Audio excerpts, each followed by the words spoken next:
Apa kabar? Baik, hari ini kita kedatangan tamu istimewa, seseorang yang menimbulkan kekaguman, tapi sekaligus sering menimbulkan kontroversi.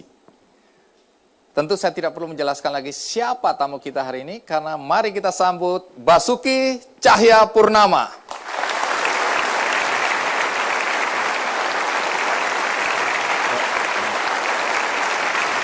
Baik, silakan duduk. Sebelum kita mulai, pertanyaan yang paling penting adalah, Anda lebih suka dipanggil Basuki, Cahaya, Purnama, atau Ahok? Dipanggil BTP sebetulnya. BTP, iya. Singkatan dari? Soalnya kan ada John F. Kennedy, JFK, ada SBY kan. Siapa tahu BTP jadi presiden juga gitu loh. Basuki. Tunggu dulu, Basuki Cahayapurnama, emang ada artinya itu?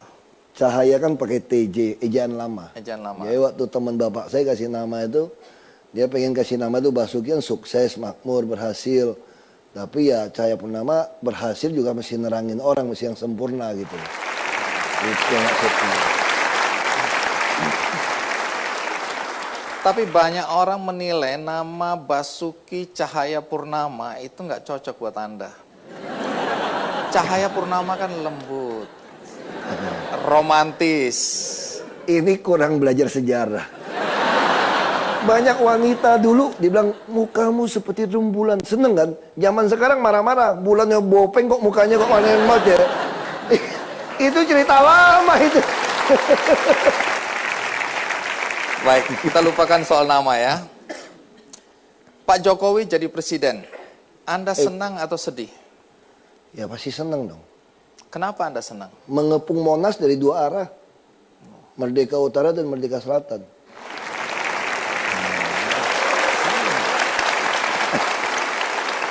Tunggu. Ini baru 5 menit Anda memaksa saya untuk merasakan bahwa Anda sudah bakal jadi presiden ini. Minimal kan ngarep nggak apa-apa. Oke, jadi Anda senang karena paling tidak Jakarta dikepung. Untuk apa mengepung Jakarta? Iya. Kan Jakarta ini kan mau tidak mau kan jadi media meliputnya cukup tinggi. Jadi sebetulnya kalau kita melakukan transformasi Indonesia, tempat paling cocok itu memang transformasi di Jakarta. Kalau Anda senang, saya menduga Anda mendoakan agar Jokowi menang dong. Nggak juga, saya malah nggak dukung beliau. Saya doakan beliau tidak jadi presiden. Saya dukung kemarin. Tunggu dulu, Anda bahagia dia jadi presiden. Tapi Anda tidak berharap dia jadi presiden. Dengar dulu, ini agak mistik. Oh, ini agak mistik ini, penting, dengar dulu. Yang mistik-mistik ini iya, menarik kan? Menarik. Gimana? Ya, saya selalu begitu. Kalau saya dukung Pak Jokowi jadi presiden, berarti ya saya pasti jadi gubernur. Tapi kalau saya tidak mendukung Pak Jokowi jadi presiden dan beliau terpilih, memang nasib gua jadi gubernur, nggak usah ribut lu. Itu aja kan. Nah, ini mistiknya begitu. Iya. Jadi bukan kehendak saya lagi kan. Baik, menarik karena ketika Anda bersama Pak Jokowi mencalonkan untuk memimpin Jakarta sebagai wakil gubernur, banyak yang menolak. Penolakan pasti berkaitan dengan etnis dan agama, terutama ya. Tapi sekarang Anda justru jadi gubernurnya. Nah, sebelum sampai ke sana, kita ikuti dulu tayangan berikutnya.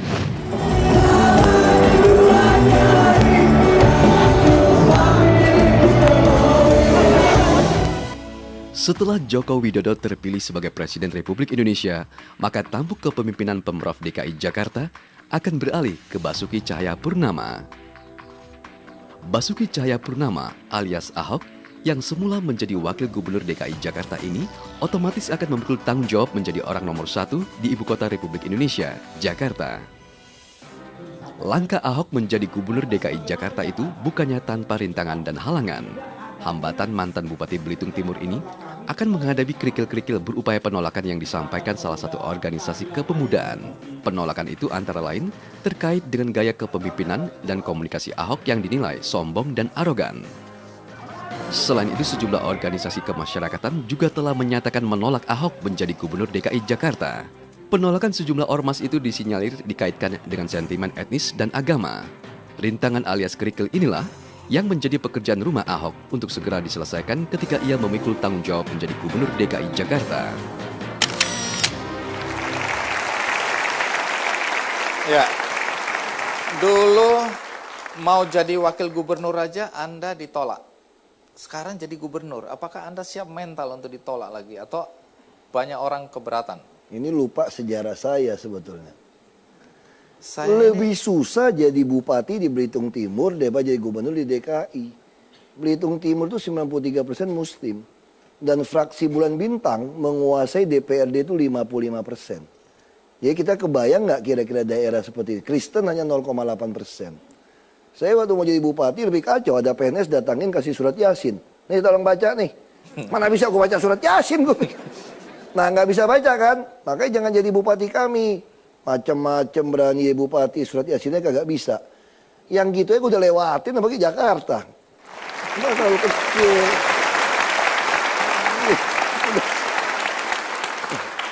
dengan Anda jadi gubernur, siapa yang paling dirugikan? Nah saya kira ya salah satu misalnya yang punya hubungan bisnis yang agak tanda-tanda kutip dengan Pemprov DKI ya dirugikan. Saya dengar udah banyak juga bengkel-bengkel mobil yang udah tutup nih. Karena servis-servis mobil udah kita tahan. Mobil-mobil nggak ada lagi. Yang supply-supply ke dinas pendidikan juga mungkin dirugikan. Kemarin baru kita potong 2,4 triliun. Ngadain bangku, kursi yang ngada-ngada aja tuan. Nah yang mungkin juga yang jual-jual jam mewah juga mulai dirugikan mungkin. Karena banyak pejabat di DKI punya jam tangan yang miliaran-miliaran itu. Kalau punya Anda berapa miliar? Ini mah murah lah. Untuk ukuran DKI mah. Kalau kata Pak Kuntoro ini mah office boy DKI kali yang pakai kan. Baik, apapun juga keetnisan Anda ini sering jadi persoalan. Ya, kalau ada lagi mempersoalkan hal ini, apa yang Anda katakan?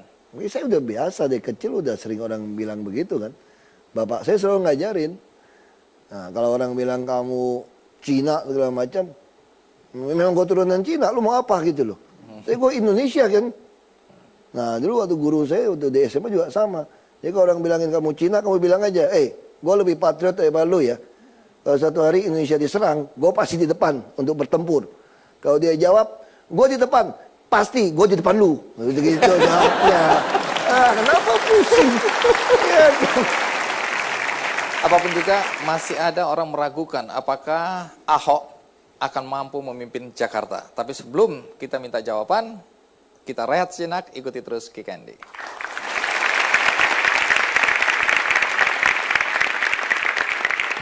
Kalau dulu ada Pak Jokowi, orang nomor 1, Anda orang nomor 2. Paling tidak sasaran tembak itu tidak langsung ke Anda.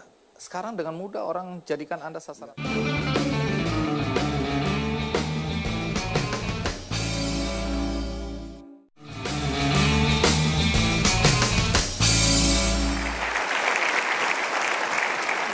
Pak Ahok, apakah Anda mampu memimpin Jakarta? ya kalau kita bilang kita mampu, nanti orang bilang kita sombong. Saya pikir ikutin aja rekam jejak kita kan. Tapi semua orang bilang Jakarta tidak bisa dibandingkan dengan daerah-daerah lain. Jakarta lebih kompleks, lebih berat. Betul, tapi Jakarta lebih mudah. Kenapa Itu yang lebih banyak mudah? orang tidak tahu. Di Jakarta ketemu 10 orang, 10 orang ini di atas kita pendidikannya.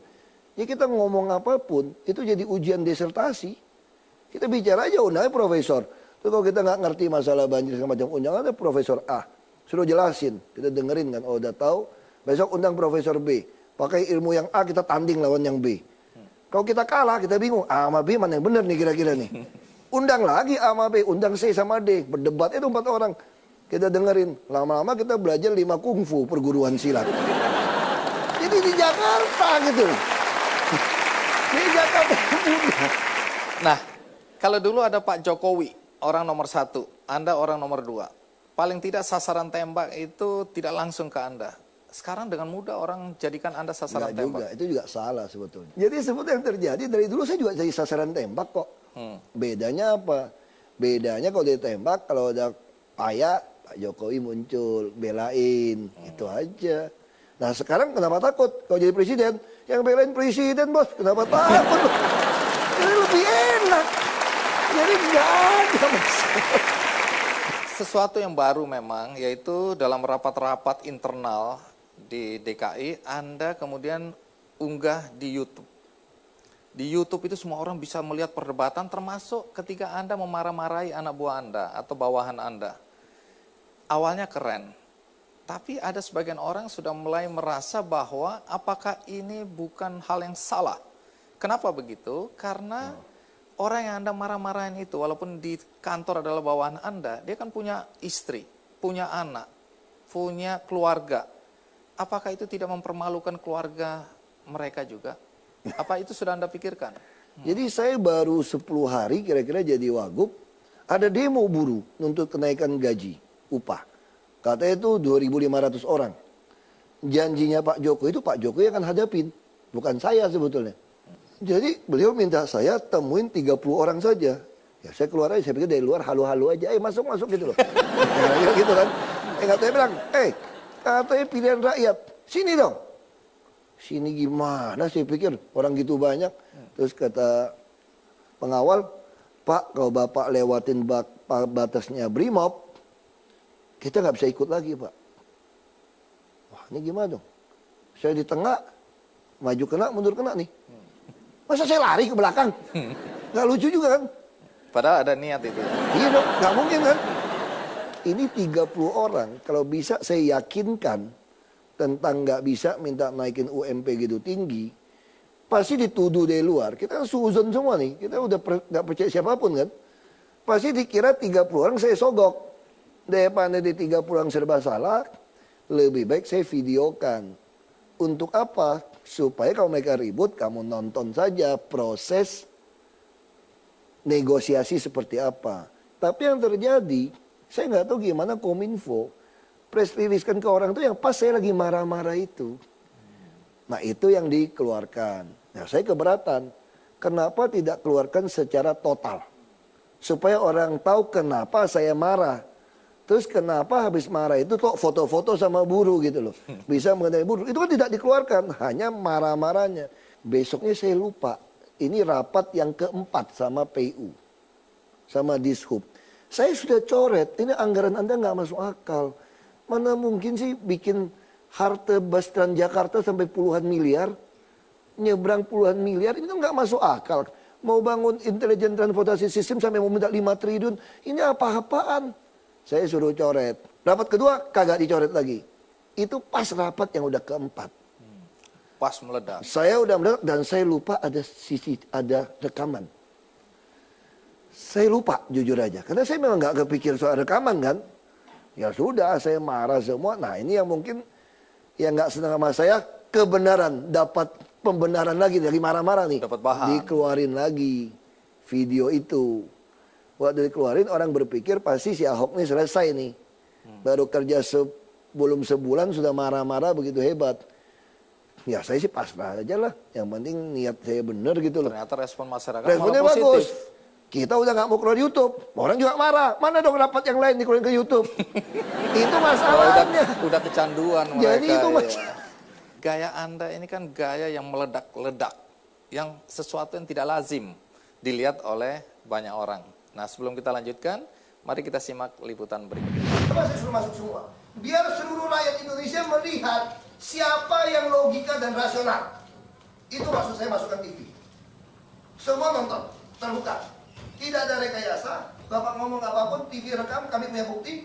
Ke pengadilan pun saya ladenin.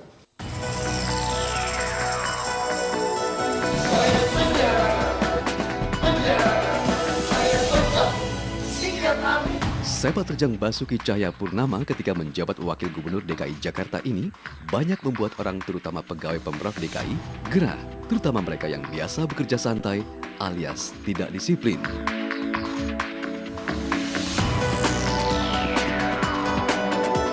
Cara dan gayanya membenahi persoalan Jakarta berbeda dengan Gubernur Joko Widodo yang kalem. Mantan Bupati Belitung Timur ini terkesan galak dan meledak-meledak.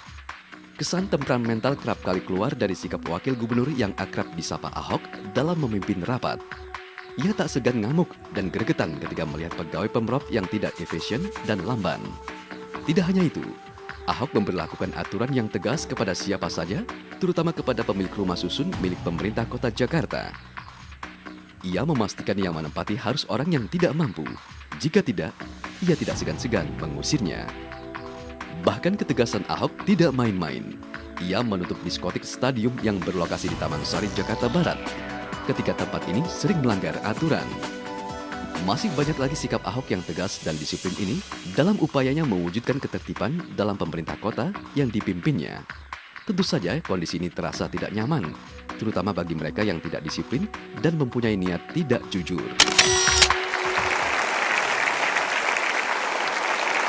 Ya. Kenapa ada kesan setiap hari Anda nggak pernah tidak marah? Kenapa sampai ada kesan seperti itu? Ya itu tadi kan dari awal kan dibangun seperti itu ceritanya kan.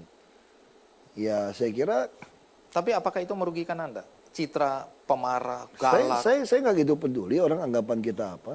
Yang penting bagi saya disumpah untuk mewujudkan keadilan sosial untuk warga DKI. Tugas saya adalah mengadministrasi keadilan sosial. Kalau orang tidak setuju, ya itu urusan dia. Apa saja yang membuat Anda marah? Tergantung, lagi nggak ada makanan juga bisa marah. Ya lah, sebetulnya kita bisa marah itu kira-kira gini. Kadang-kadang orang itu udah keterlaluan. Misalnya kayak rumah susun, kenapa kita marah? Itu rumah susun dibangun 26 blok, 2.600 unit di Marunda. Saya coba pikir-pikir kenapa itu rumah susun bisa dibiarkan terbengkalai sekian lama. Lalu saya pelajari, saya baru ngerti. Ternyata di situ ada PT Kawasan Berikat Nusantara, milik BUMN dan BUMD kami. Dia mau rencana mengembangkan lagi 500-an hektar. Kalau itu dikembangkan, itu bisa menyerap pegawai sampai 35.000. Nah saya mulai berpikir, pantesan rumah susun yang dibangun di sana, sebetulnya bukan untuk orang miskin. Mereka sengaja menahan orang miskin tidak mau, ini untuk memenuhi kebutuhan nyewain ke pegawai.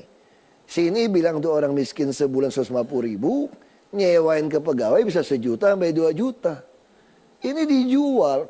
Sementara nenek-nenek di sana udah 3-4 tahun ngemis-ngemis. Orang asli Cilincing minta masuk rumah susun nggak dikasih. Dan rumah susun karena proyek KBN itu ditunda, ini rumah susun dibiarkan di jarak. Kenapa? Toh nanti ada APBN lagi, APBD untuk mengisinya lagi. Jadi itu yang kurang ngajar. Saya sampai di sana, saya lihat, maksud saya gini, kalau Anda mau uang, saya kira semua manusia hidup, kata bapak saya, orang masih hidup pasti mau uang gitu loh. Tapi jangan dengan uang Anda menjolimin orang lain, Anda nggak benar gitu loh. Yang kedua, kadang-kadang ada juga oknum orang miskin. Udah miskin belagu lagi kan.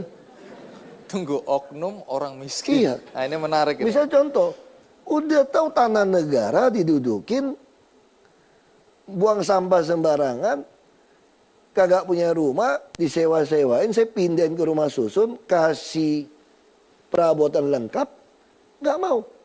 So, ngomongnya begini, kamu nggak usah ngurusin saya. Yang penting bayar tanah ini 3 juta per meter. Nenek lu, kurang ajar kan. Waktu ngomong nenek lu jangan kesini ya. Iya, itu kan gila. Baik, menarik. Gaya Anda udah pasti berbeda dengan Pak Jokowi. Tapi boleh tahu, apa kelebihan Pak Jokowi dibandingkan Anda? Kelebihannya, Iya. beliau berhasil membuat saya setengah lebih jinak sekarang.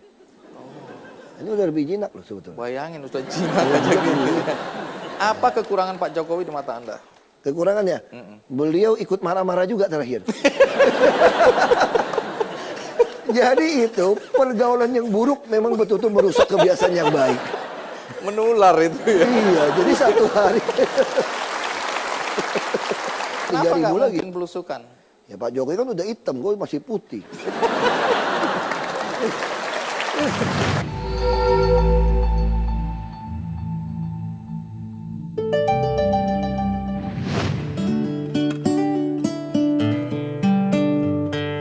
Orangnya ceplas-ceplos, suka belak-belakan. Yang baik ya katakan baik, yang nggak baik juga katakan nggak baik. Itu yang saya lihat. Dan kelihatannya ya sering marah-marah, sering meledak-ledak, tapi orangnya baik, orangnya baik. Kelebihan bekerja keras, pegang prinsip, dan bersih.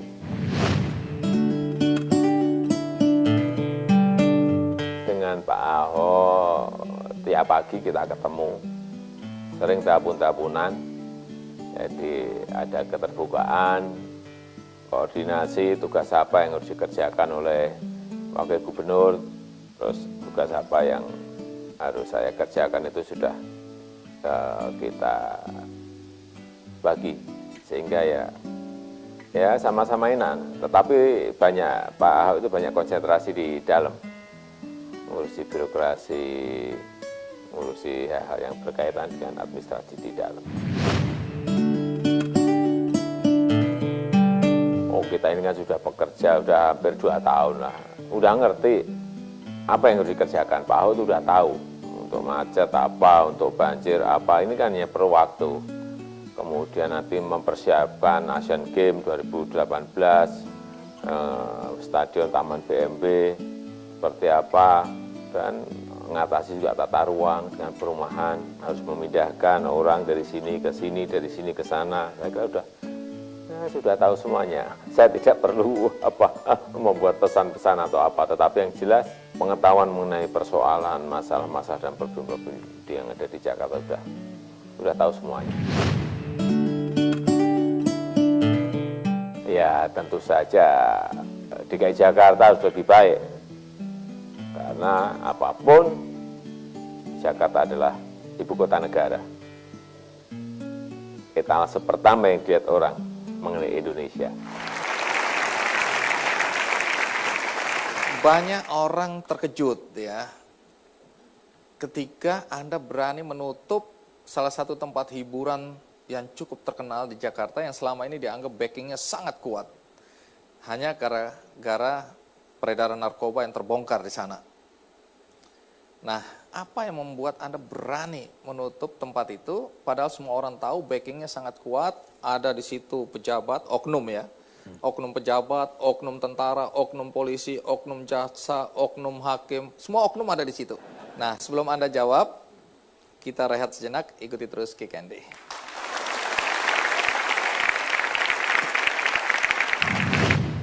Tapi kira-kira siapa yang paling menginginkan kematian Anda?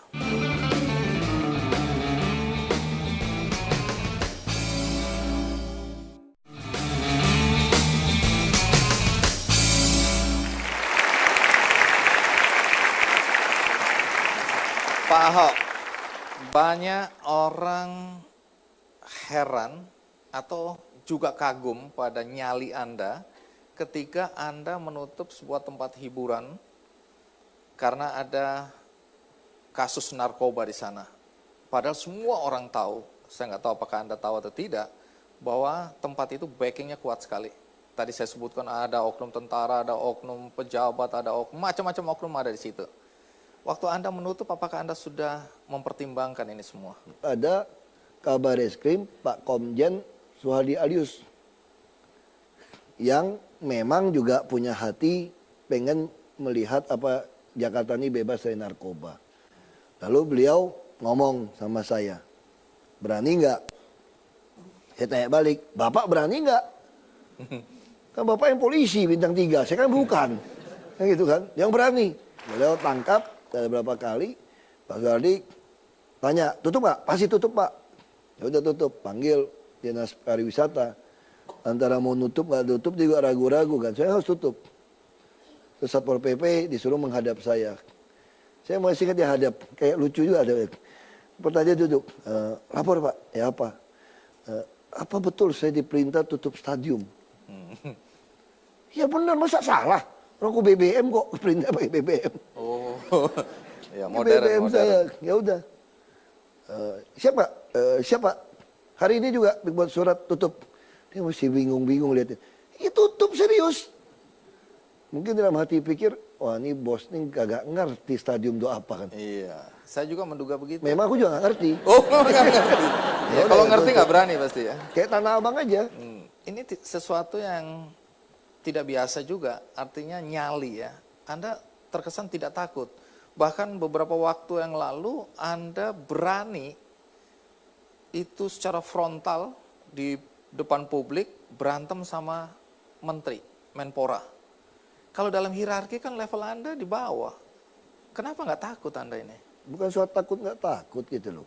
Kalau kamu nyeleneh ngaco ya kita sikat aja. Oh benar ya kok baik-baik aja gitu loh.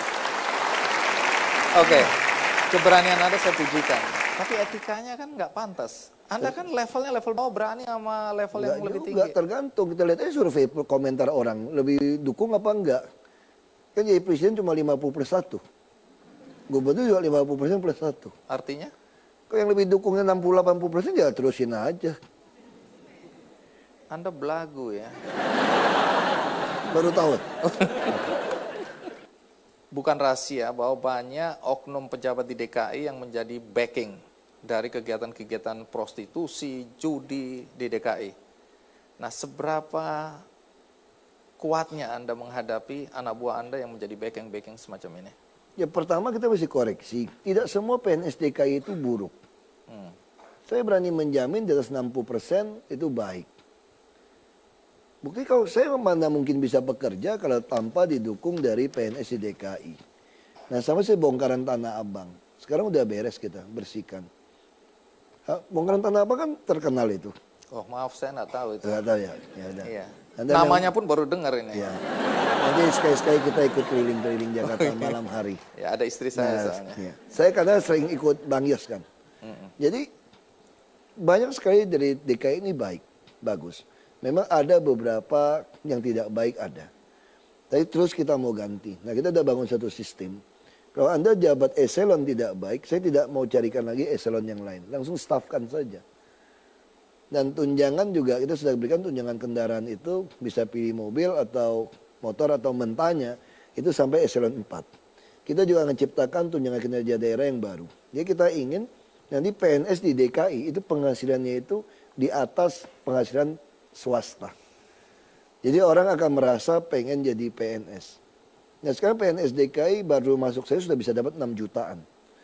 Nah kalau Anda nggak beres, saya mau sikat. Nah saya lagi mau bikin yang pelayanan terpadu satu pintu bisa bawa pulang kira-kira di atas 10 juta atau 12 juta. Tapi Anda harus melayani rakyat dengan baik. Nah kalau Anda tidak baik, saya akan pecat. Anda kejam ini ya, nggak memikirkan bahwa dia punya keluarga. Termasuk ketika Anda menutup tempat hiburan tadi. Banyak orang juga melihat dari sisi yang lain.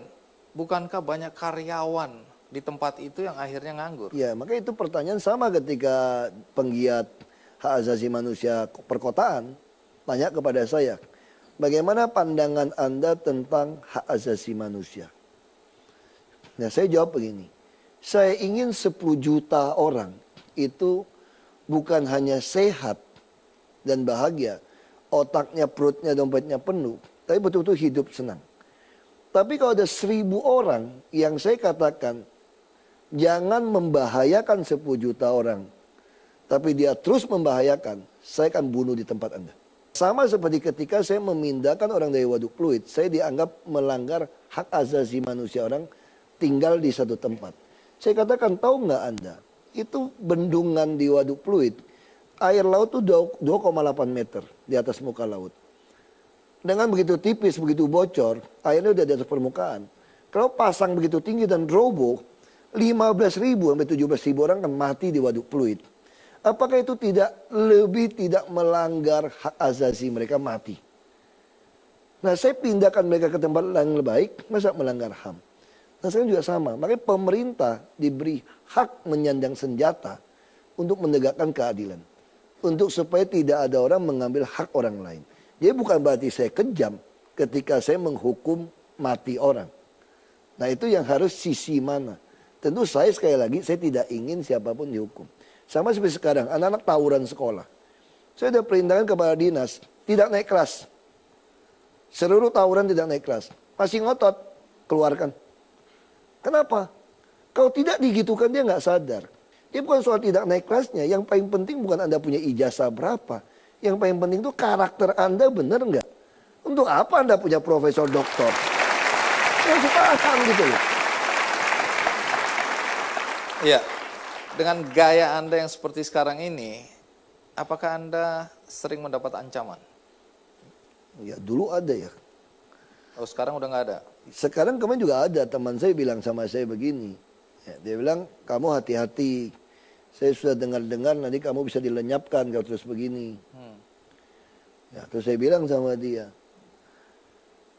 kalau takdirnya pasti dilenyapkan, ya pasti lenyap kita. Mau bilang apa tuh?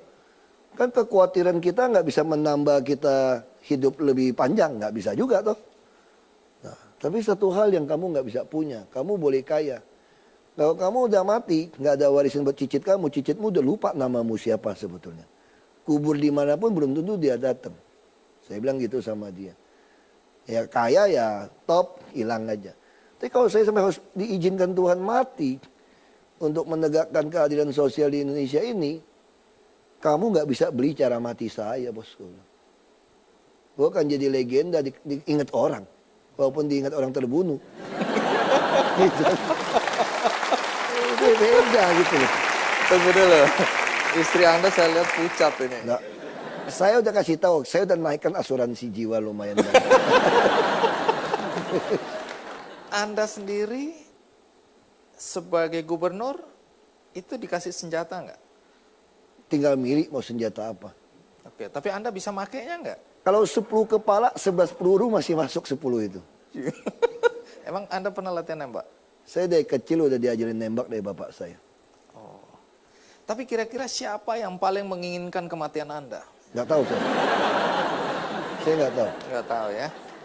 Baik, sebelum kita lanjutkan, menarik sekali karena kita akan bicara mengenai korupsi yang akan diberantas oleh Pak Ahok. Tapi banyak orang meragukan Pak Ahok punya nafas panjang untuk melawan korupsi. Jangan-jangan malah dia sendiri akan korupsi. Ikuti terus Ki Kendi.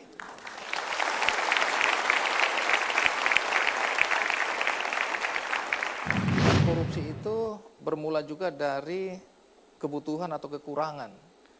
Boleh tahu nggak gaji wakil gubernur itu berapa sih?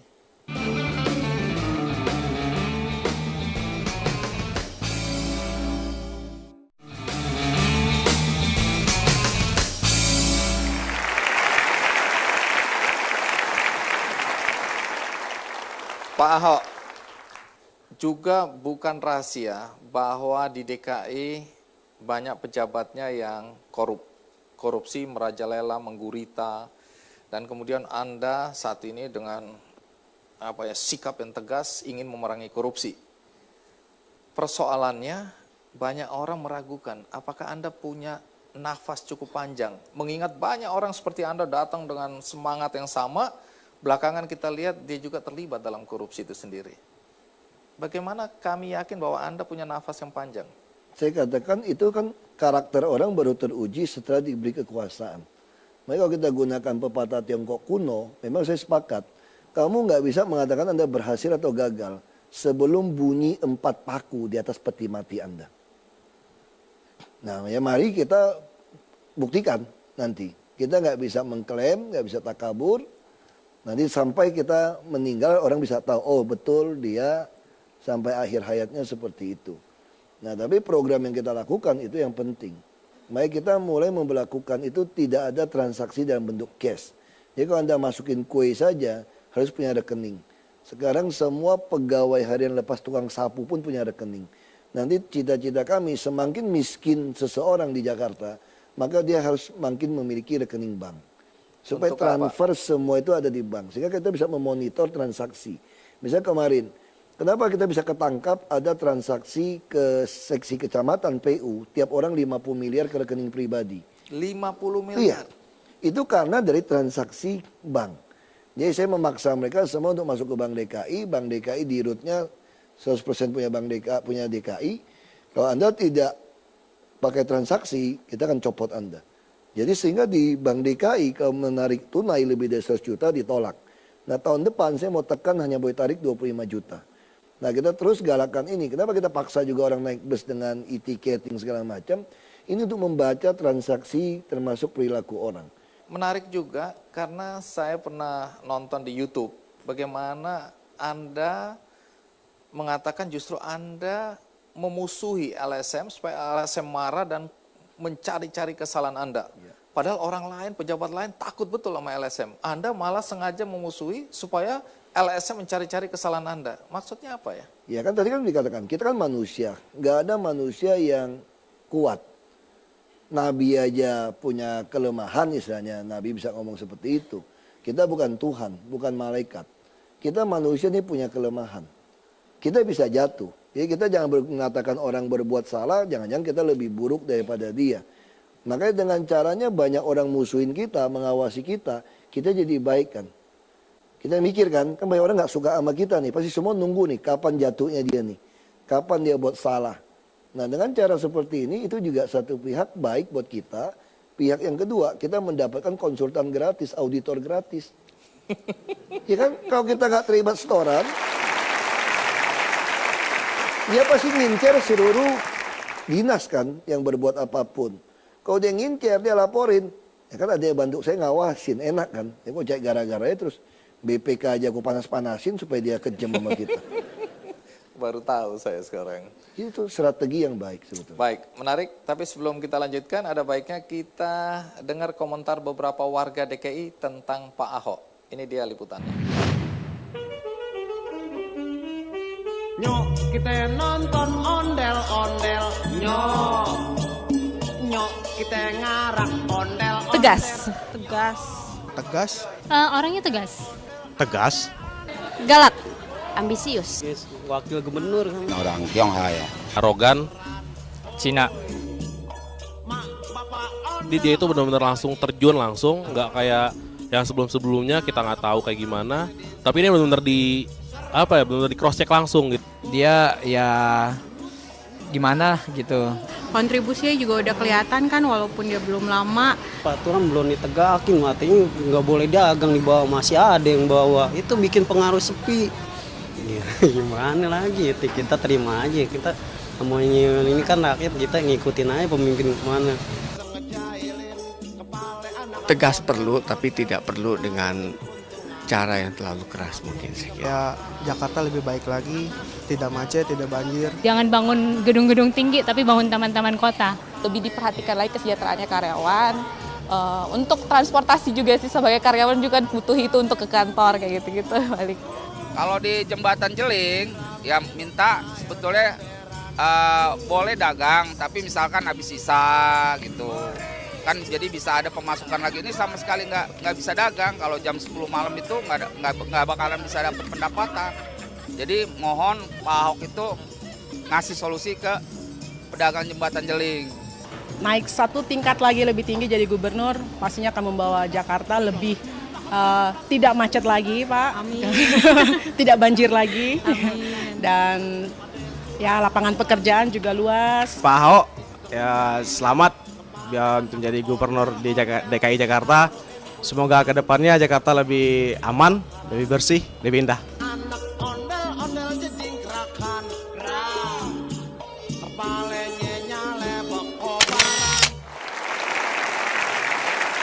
Ya, tentu tidak semua pendapat warga bisa kita tampung, tapi itu yang kami dapat di Jakarta. Pak Ahok, Anda begitu kuat keinginan untuk memberantas korupsi. Anda pernah mendapat penghargaan beberapa kali sebagai tokoh anti korupsi. Tapi banyak orang mengatakan korupsi itu bermula juga dari kebutuhan atau kekurangan. Boleh tahu nggak, gaji wakil gubernur itu berapa sih? Kita setahun itu kalau di DKI cukup baik ya.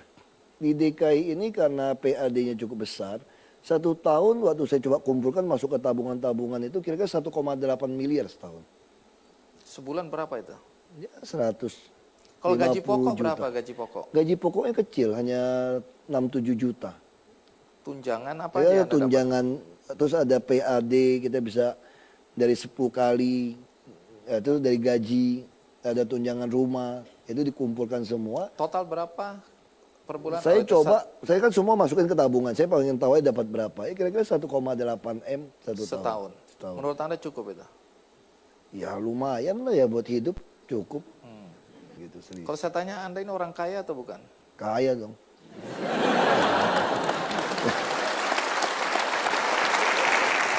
Banyak pejabat yang waktu menjabat melaporkan kekayaannya 10 perak, begitu selesai bisa 100 perak dan tidak masuk logika. Nah, waktu Anda berhenti nanti, Anda akan melaporkan juga. Saya kan bukan pertama kali kan, saya sudah melaporkan sejak di DPRD, Bupati, mau calon gubernur, terus ke DPR RI, waktu berhenti terus mau calon itu.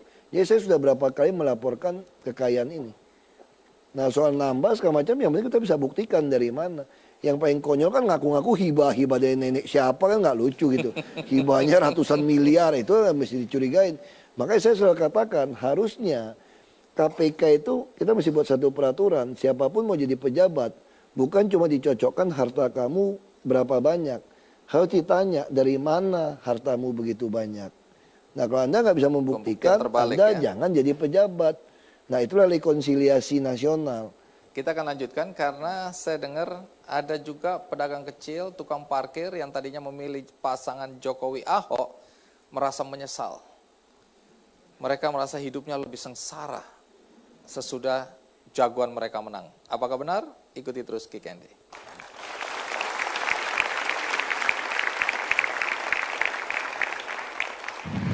Mendingan saya bawa 45 juta balik lagi ke sungai.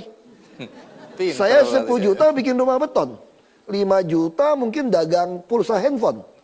30 juta, ya carilah anak gadis mana mau kawin lagi sama gua, kan lumayan.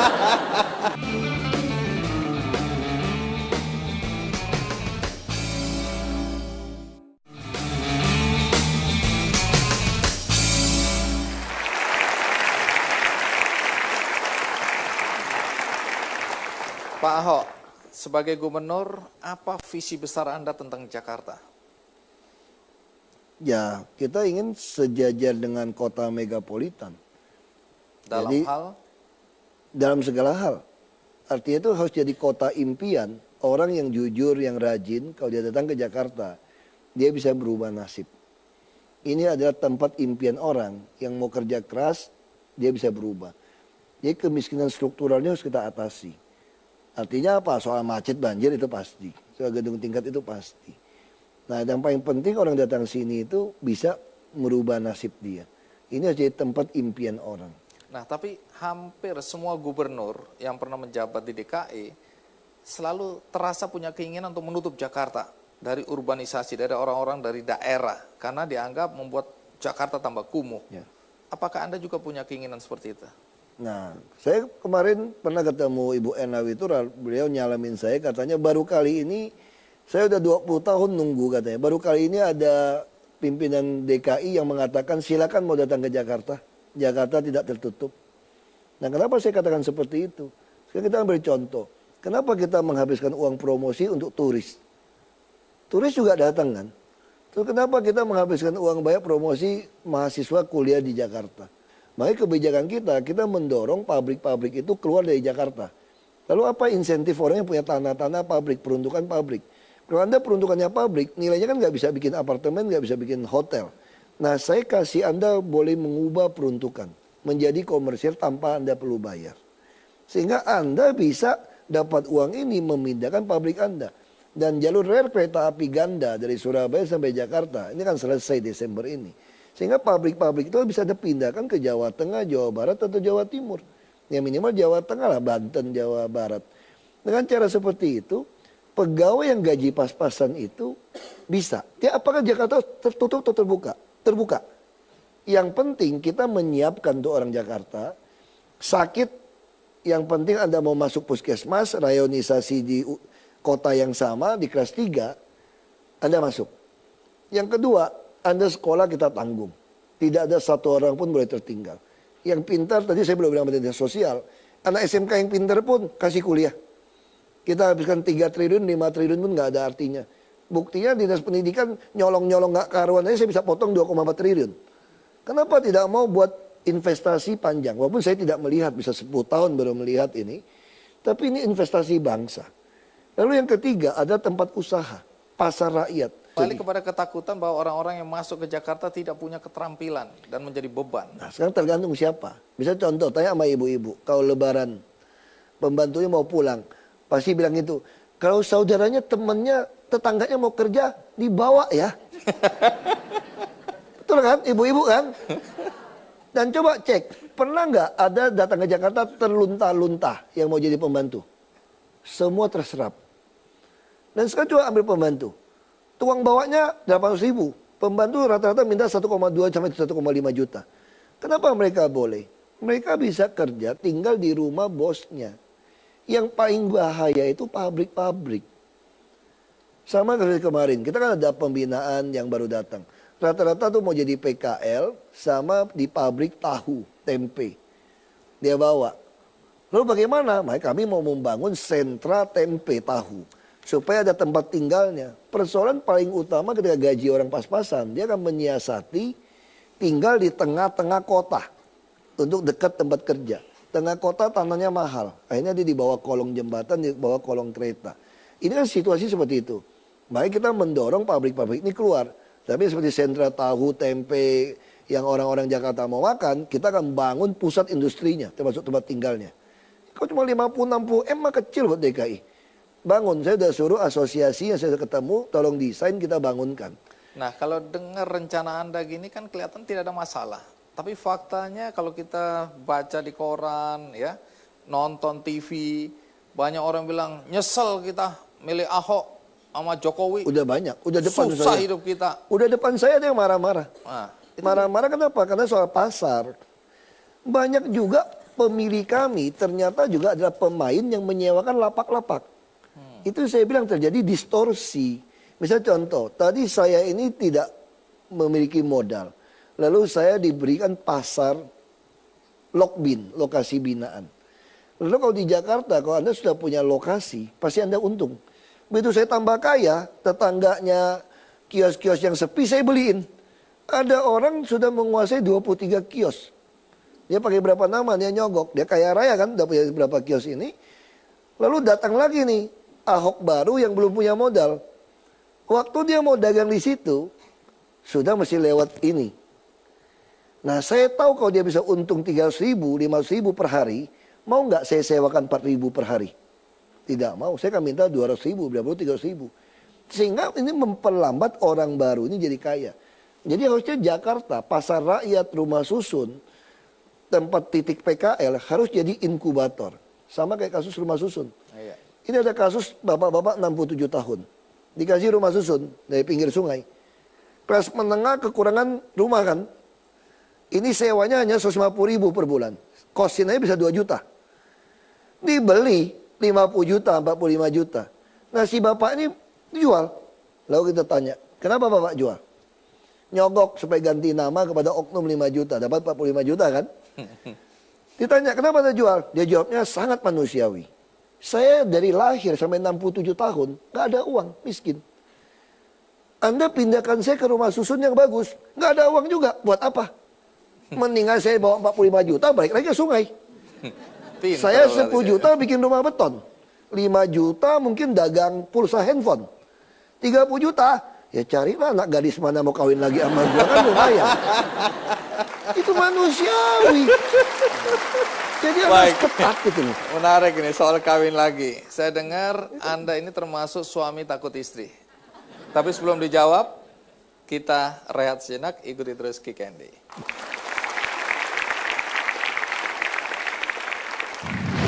Waktu Anda menerima lamaran suami Anda, apakah Anda dalam keadaan sadar?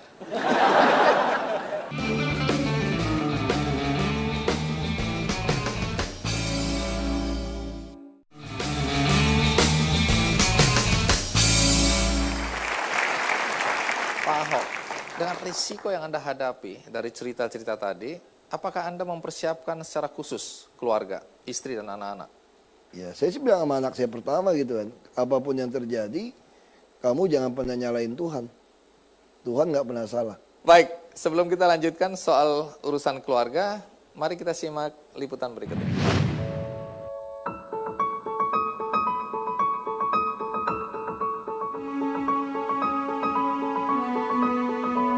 Saya Ahok, saya lahir di Belitung Timur, orang kenal sebagai kampungnya Laskar Pelangi. Ya, dari kecil di rumah itu orang kalau nggak sekolah, nggak bisa belajar atau mau buat rumah atau pengen minta tolong bantuan beras atau sakit pasti datang cari bapak saya. Nomor urutan 1 yang paling mulia pekerjaan itu adalah jadi pejabat sebetulnya. Karena kamu menentukan nasib orang. Nah, situlah saya mulai bergabung dengan partai politik. Di dunia politik, Ahok pernah menjabat sebagai Bupati Belitung Timur. Dan di pemilu DKI Jakarta, ia memenangkan sebagai Wakil Gubernur DKI Jakarta periode 2012 hingga 2017. Di balik kiprahnya di bidang politik, tentu tak lepas dari dukungan keluarga dan istri tercinta, Veronica Tan. Pria yang baik iya, bertanggung jawab pasti iya, romantis enggak. Kalau saya melihat sekarang, Bapak itu benar-benar konsentrasinya benar-benar bagaimana bisa membuat rakyat itu, terutama orang-orang miskin itu bisa mendapat tempat yang layak, maunya buru-buru gitu. Kalau pesan dari sisi saya tentu saya lebih ke arah saya suka ngobrolin ke Bapak untuk jaga kesehatan. Walau kini keduanya memiliki segudang kesibukan, mereka selalu berusaha meluangkan waktu untuk anak-anaknya di akhir pekan. Bagi mereka, keluarga adalah segalanya. Ini karakternya yang takut sama Tuhan, itu ada integritasnya, itu sangat disiplin Papa. Jadi dia bisa disiplinin kita. Jadi memang kuat karakternya, yang tegas.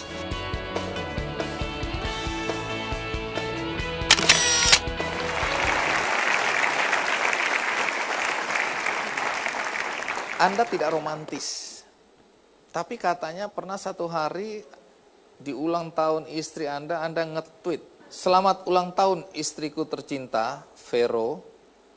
Itu Anda terpaksa? Siapa yang maksa-maksa Anda sebenarnya? Gak ada yang maksa. Oh, itu inisiatif? Ada yang ngajarin. Oh.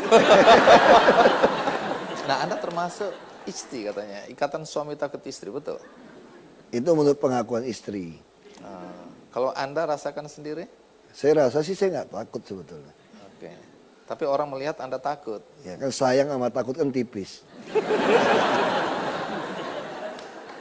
Biasanya suami-suami yang galak di kantor, itu memang takut sama istri. Itu kompensasi dari dimarahin istri di rumah, dia marah-marah sama orang di kantor.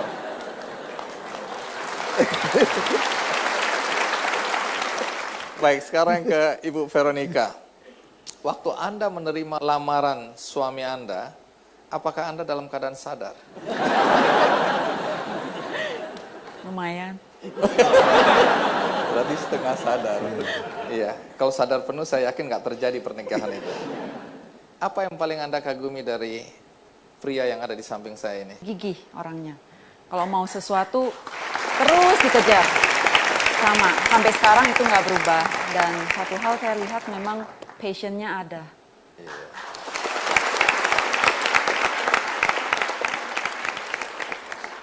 Apa yang paling tidak Anda sukai dari Pak Ahok? Banyak. Saya sedang... Saya baru mau bilang saya sedang mengadu domba ini. Banyak. Nggak apa-apa, kunci di saya, Pak. Oh. Sebutkan satu aja yang paling nyebelin dari Pak Ahok.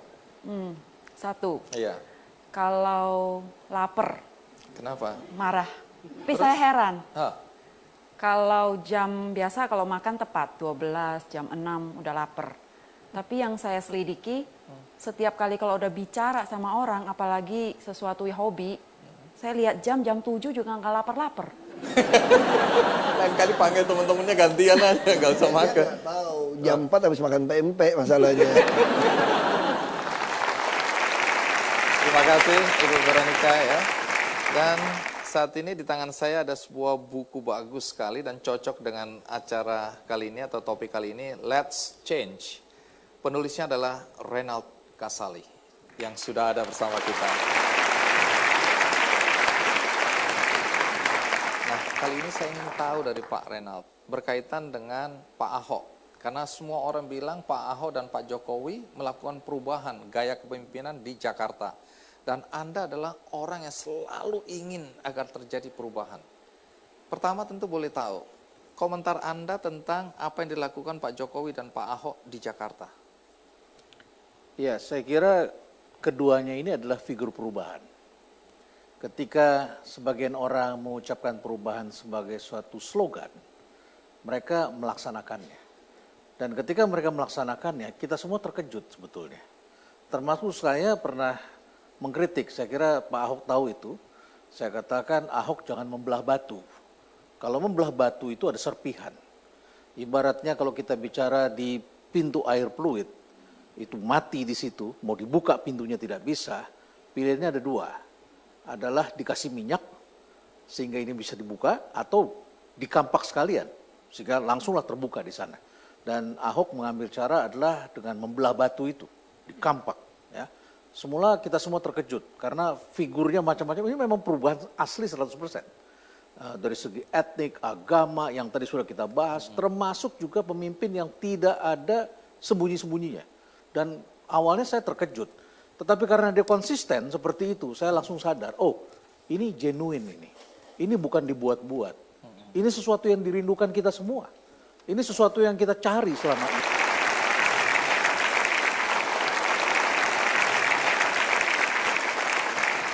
Apa pesan yang paling kuat yang Anda ingin sampaikan melalui buku ini? Masyarakat kita ini sekarang mempunyai satu fobia baru, neofobia. Neofobia itu adalah takut terhadap pembaharuan. Begitu menghadapi hal baru, berontak. Kurikulum baru berontak. Padahal bicaranya kurikulum lama beban terlalu besar. Sudah diringankan, dibikin lebih baik, ribut lagi. Ya. BBM mau dibikin supaya lebih baik keadaannya, supaya orang kaya jangan terlalu menikmati berlebihan, ribut lagi semuanya. Kita semua fobia terhadap hal-hal baru. Padahal hal baru ini penting. Saya kira yang pertama saya ingin ajarkan kepada masyarakat adalah rubah cara berpikir, jangan takut terhadap hal-hal baru. Karena hal baru inilah yang menyelamatkan hidup kita. Yang kedua, mari kita berubah bersama-sama. Jangan hanya serahkan itu perubahan pada pemimpin saja. Tapi kita semua harus sama-sama melakukan perubahan. Jadi jangan hanya menuntut, tetapi juga jalankan perubahan itu. Iya. Terima kasih Pak Renald. Dan Pak Ahok, kalau dari Anda sendiri apa nilai-nilai yang sebaiknya ada pada seorang pemimpin? Dia harus mengerti betul seorang pemimpin tidak boleh terima suap.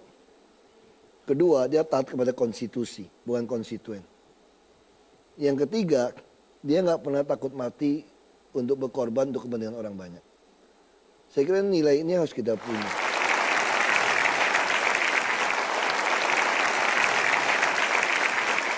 Baik, Pak Ahok, di ujung acara ini saya ingin menayangkan pendapat seorang tukang sapu mengenai Anda dan Pak Jokowi ya. Mari kita lihat liputannya berikut ini. 22 tahun kerja jadi tukang sapu. Dulu kecil 16.000, sekarang 24. Sekarang ada 24 ini ya mungkin kalau bagi saya ya alhamdulillah udah peningkatan lah gitu. Agak legaan dah gitu. Aturan tadinya saya jalan kaki ya sekarang bisa naik angkot gitu. Harapan saya supaya gaji jangan telat lagi dari awal bulan sampai tepat gitu waktunya.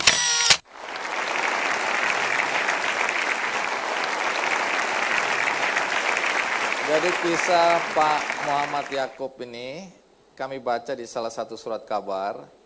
Dia mengatakan perubahan yang paling nyata dalam hidup dia sebagai tukang sapu adalah perjuangan dari Pak Ahok dan Pak Jokowi untuk menaikkan gaji dia. Itu yang paling terasa. Karena itu terakhir saya dengar ketika Pak Jokowi terpilih menjadi presiden, Pak Ahok naik jadi gubernur, dia dan istrinya menangis terharu bahagia. Karena orang-orang yang dianggap adalah orang-orang baik yang memperjuangkan kesejahteraan masyarakat kecil. Dan dia sebenarnya ingin mengucapkan terima kasih kepada Anda. Untuk itu kita panggil Pak Muhammad Yakub. Iya. Pak Muhammad Yakub sini. Sekarang ketemu Pak Ahok apa? Alhamdulillah saya baru kali ini saya ketemu Pak Ahok. Selama ini emangnya? Lihat di TV-TV doang, tapi sekarang udah ketemu ya. Alhamdulillah ketemu. Menurut Pak Yakub ganteng nggak ya? Ganteng. Pak Yakub, apa benar Anda merasa bahwa dengan adanya Pak Ahok dan Pak Jokowi memimpin Jakarta, Anda hidupnya berubah? Alhamdulillah saya berubah Pak. Dulunya gaji saya cuma 600.000. Sekarang? Sekarang udah UMR 24. Halo. Saya dengar dulu naik angkot, sekarang tiap hari kerja naik taksi ya. Ya mudah-mudahan. Memang dia masih ada terlambat gaji. Karena sistemnya itu memang masih menjerimet lah. Iya. Ya, terima kasih banyak Pak untuk Bapak kerja. Mau salaman sekarang boleh? Terima kasih banyak Pak. Iya. Baik, saya mau bagikan buku satu ini ya. Untuk Anda yang ada di studio, maka Anda akan mendapatkan bukunya Pak Renald Kasali. Semua dapat satu-satu buku. Let's Change. Bagi Anda yang nonton di rumah, Anda juga bisa mendapatkan buku ini melalui undian di website kickandy.com. Dan sebelum kita akhiri acara ini, maka saya ingin memberikan kenang-kenangan untuk Pak Ahok berupa karikatur khas Kick Andy. Sini Pak Yakub. Ya, jangan lihat. Ini akan saya persembahkan untuk Pak Ahok. Nah, bagaimana Pak Ahok punya tugas untuk memberantas tikus-tikus di Jakarta. Baik, Pak Ahok, terima kasih banyak sudah hadir di acara Kick Andy. Terima kasih juga Pak Yakub sudah mau datang ke sini ya.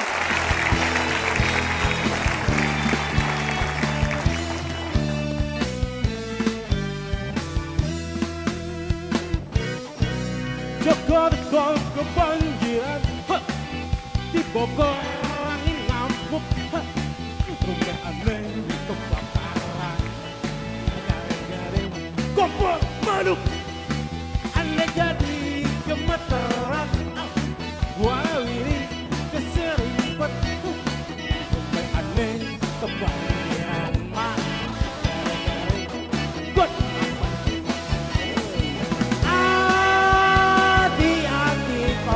Beduk. Hati aneh jadi. Jangan dok. Aduh, jangan dok. Ayo, disini. Good. Jangan takut pada lepot.